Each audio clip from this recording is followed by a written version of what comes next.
What's up everybody, welcome to Money Management channel. My name is Andrei and today I'm gonna be doing an update on MMTLP and FINRA saga. I got the cash in the bag, stadium packed, born a rock star in this life, gonna live it up. And for today's video I have several very important news. First of all, I will show you the path how naked shorters covered their illegal activity back in the days when TRCH made a spin-off and MMTLP shares became tradable.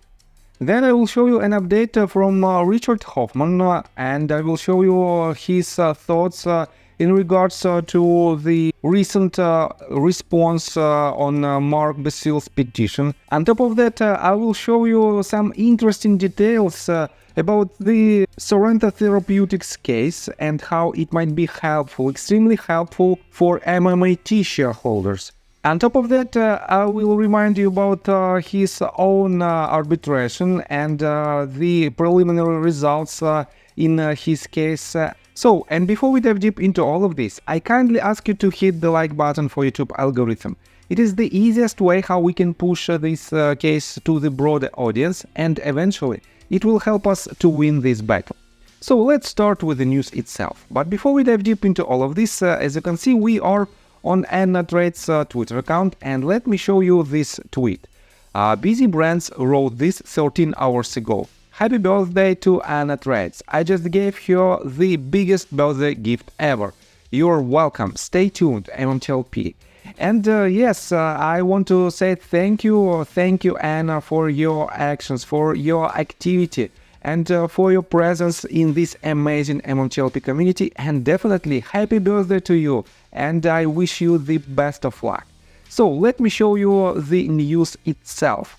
John Burdo reposted the tweet that was made by Positive and Negative, and he said, "Great find, and yes, this is the reason TRCH options started trading just weeks before the merger. No borrow available anywhere else, so create allocate with options BS."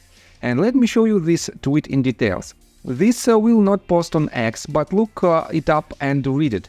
SEC is talking about how put calls are being used as allocates for short positions. Read, please. And I have to say that it is quite interesting document of 13 pages long. And to be honest, I didn't know about this procedure, but let me quote you this. By the way, it was published on August the 9th, 2013.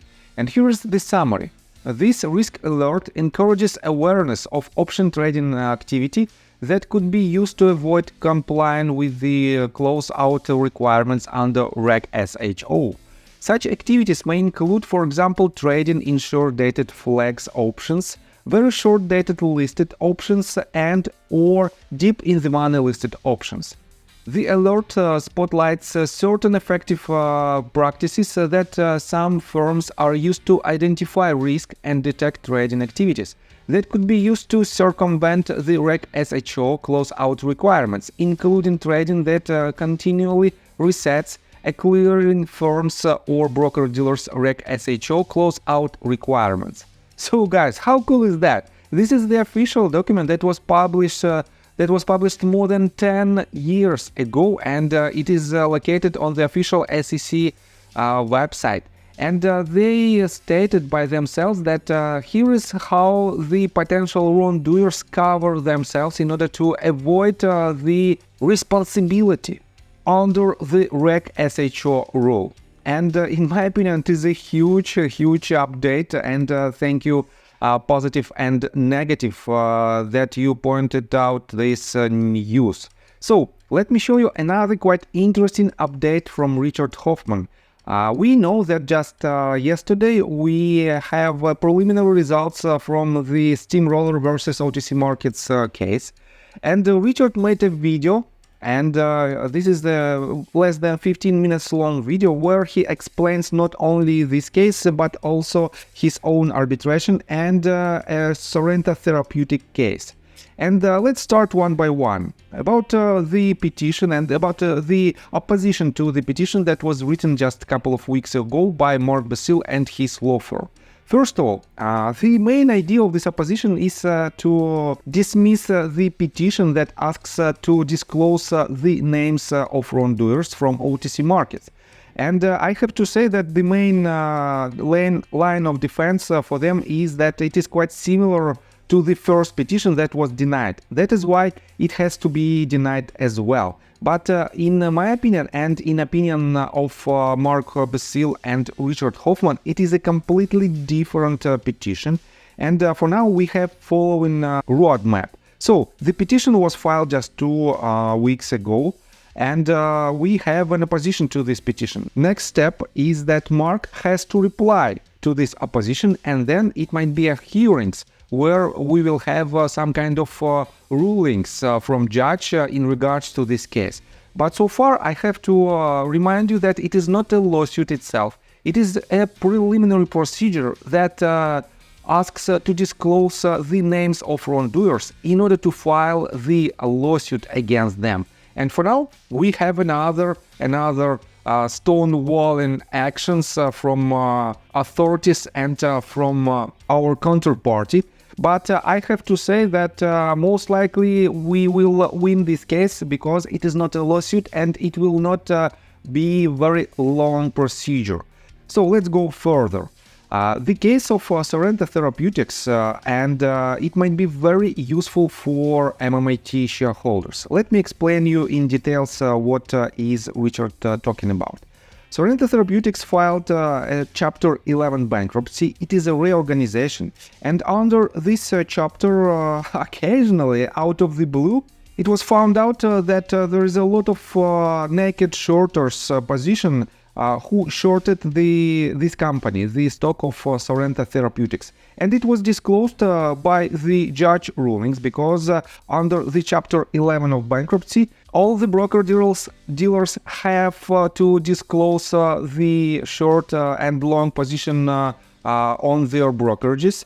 And that is how judge found out that there is a lot of imbalance in these short positions, and this was the pure evidence that there is an illegal activity that illegally shorted this stock.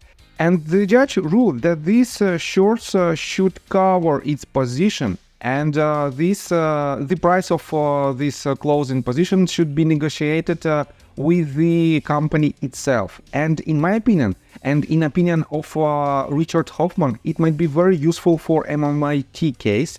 The only thing that they have to do is to file a bankruptcy, and this bankruptcy should be under Chapter 11, reorganization. And under this chapter, we will know the exact wrongdoers and and how big their position is, and this will lead to potentially actions that will close these short positions at all.